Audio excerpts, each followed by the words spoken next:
Turning to Amazon, leaving New York City behind, the company decided to cancel plans to bring headquarters 2 to the Big Apple after opposition from local lawmakers, including freshman Congresswoman Alexandria Ocasio-Cortez. Now, one member of Congress has written to Amazon CEO Jeff Bezos, asking him to bring those jobs to his district. Joining us right now is House Budget Committee member, Pennsylvania Congressman Dan Meuser. Congressman, it's good to see you this morning. Thanks so much for joining us. Thank you. Great to be with you. What's the sales pitch to Amazon for Pennsylvania? Tell us.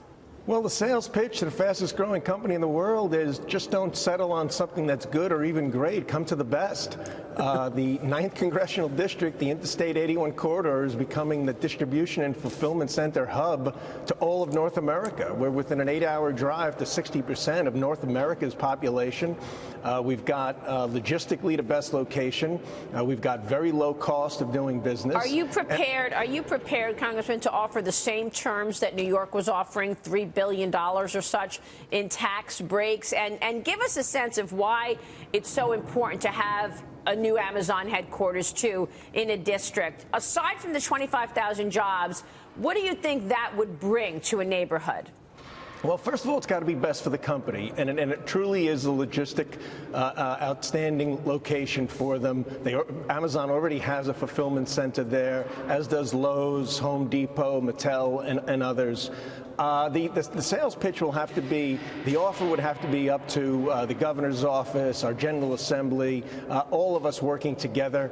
But it would be the start of a renaissance, truly, of new businesses, of other smaller businesses providing for Amazon, certainly the jobs, wage increases. It's a long-term great play for a company such as Amazon, and we plan to make a strong pitch. You know, before they looked at cities, and cities are fine, and even in Virginia. But the idea of being in Queens, New York, or right outside of Washington, D.C. versus an area which would deliver for them just great value, great fulfillment, and great people.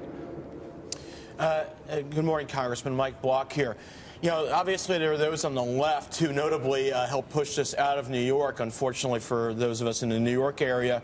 You know, how do you answer these charges that this would be, you know, bad for a community and disrupt a community? What can you offer, and what's the pitch to your constituents and everyone else, including, you know, your colleagues across the aisle, that this would be the right thing to do? Well, first of all, you do have to have a welcoming government, and I am confident that Pennsylvania will be very welcoming, and certainly from a federal Pennsylvania delegation standpoint.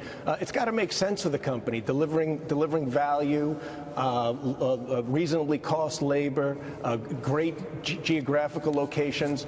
We have natural gas, so their energy costs would be extremely low. So all the advantages are there. I think the people are ready for something like this. We are a former coal area. We have so much potential. One of my big focuses as a member of Congress, even though we're in the minority, is revitalization efforts for our great small cities throughout.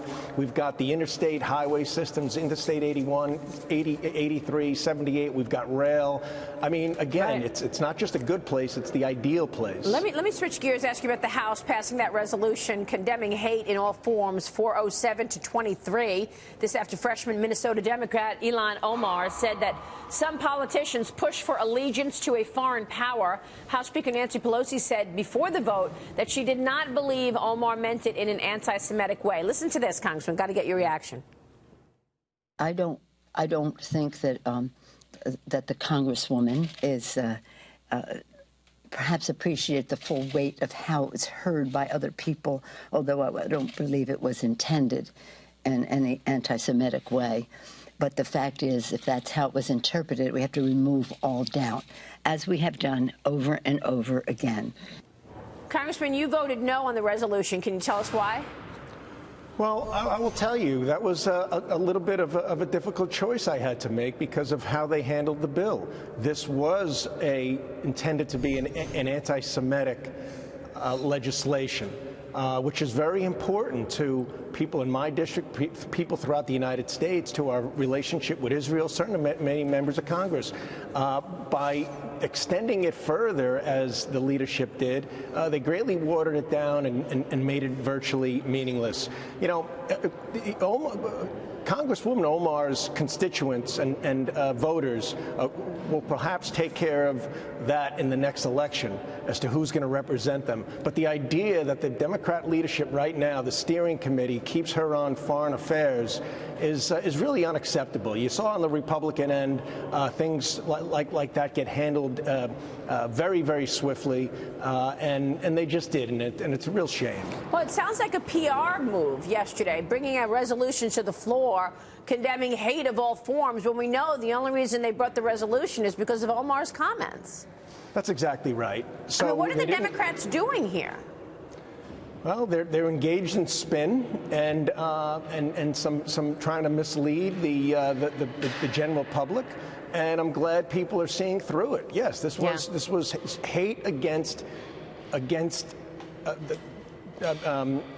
Jewish faith and Israel, and the resolution did not direct it towards that. Yeah, and we have to call this out, Dagan. We have to call this out when we see it. Otherwise, they're Absolutely. normalizing anti-Semitism in this country as it's been festering on college campuses for years and years and years. That's why we've gotten to where we are right now. And by the way, Congresswoman Omar retweeted a tweet attacking Senator John McCain and also attacking his daughter, referring to her faux outrage because she was upset about anti-Semitism on The View yesterday. That Congresswoman retweeted that.